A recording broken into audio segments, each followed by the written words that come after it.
Watch the world, my darling, as the gentlemen go by. That's right, my old mates. Turn your face to the wall. So if they ask you, you didn't see nothing, did you? We're talking about smuggling, see? Bringing goods into the country illegal, like.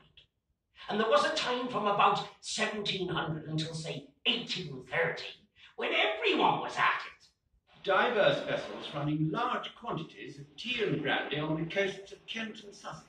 The ruder classes of inhabitants are famous for smuggling, for which they lie exceedingly. For many of us, it was the only way to survive. And why? Taxes. That's what. England was always at war during the 16 and 1700s, and the government needed money to pay for it all. So, what happened? Right, up went the taxes. By the 1700s, the tax was so high on many of the important things we all needed that most people considered buying smuggled goods without any tax to be the only answer.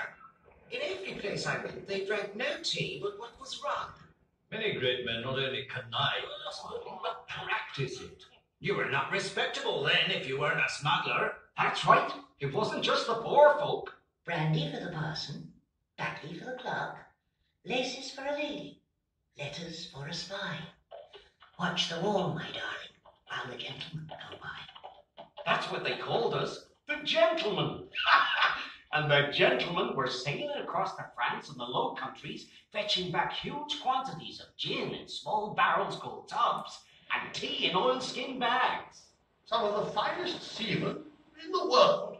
But the smugglers on land were just as important as the seamen. We wouldn't have got far without the lookout men. They watched from the cliff tops and signalled out to the smuggling ships. Danger! Do not run the goods tonight. That means the preventive men were out and about to catch us. Or, all clear. Come ashore, lads. We're waiting to unload. And we have bodyguards called batmen. Step no further. They had big clubs or bats, which they used to discourage any nosy parties from interrupting our work. A good team could run 500 tubs ashore in 20 minutes. Then once the tubs were hauled up the cliff, often by derrick crane, the tubmen carried them off into the night. Smuggled goods were hidden everywhere. Houses had false floors, chimneys and cupboards. Even churches had vaults set aside for storage.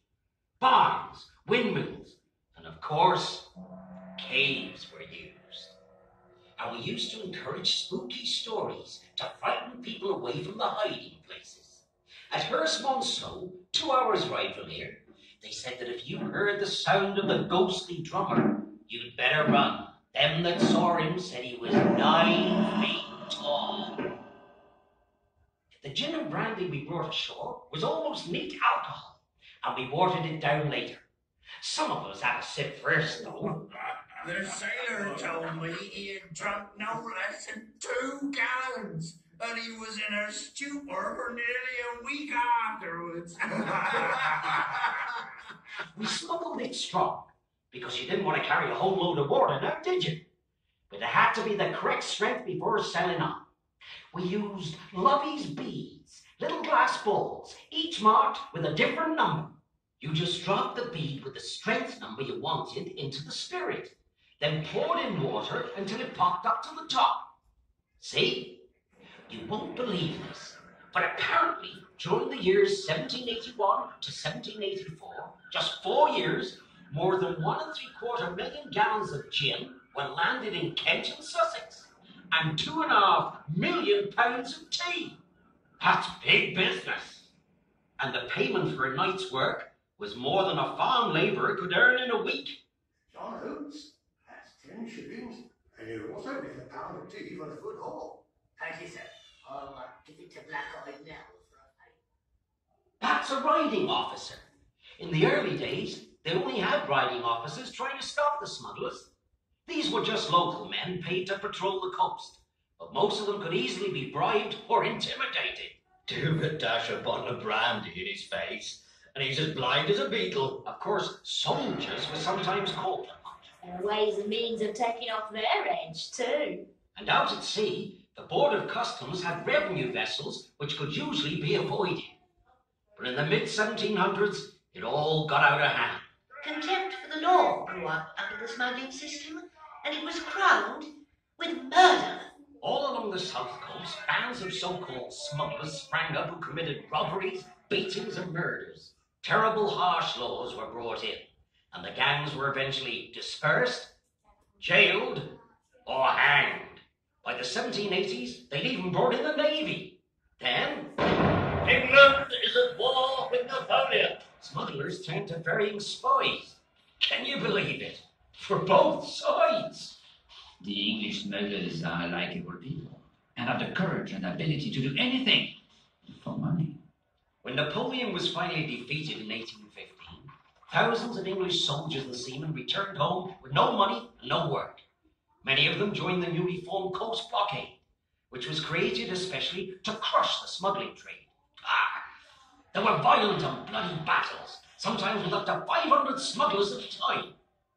Taxes were eventually lowered, which meant there was little profit to be made from smuggling. The blockade was disbanded in 1831, when smuggling was on the wane, and the Coast Guard took over. Of course, smuggling still goes on in your time, but it's a very different world. The romantic days of tub running on the Hastings beaches, they are gone forever.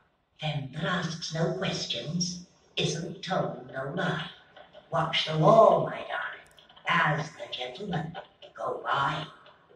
Watch out for me as you explore the caves. I'll be seeing you.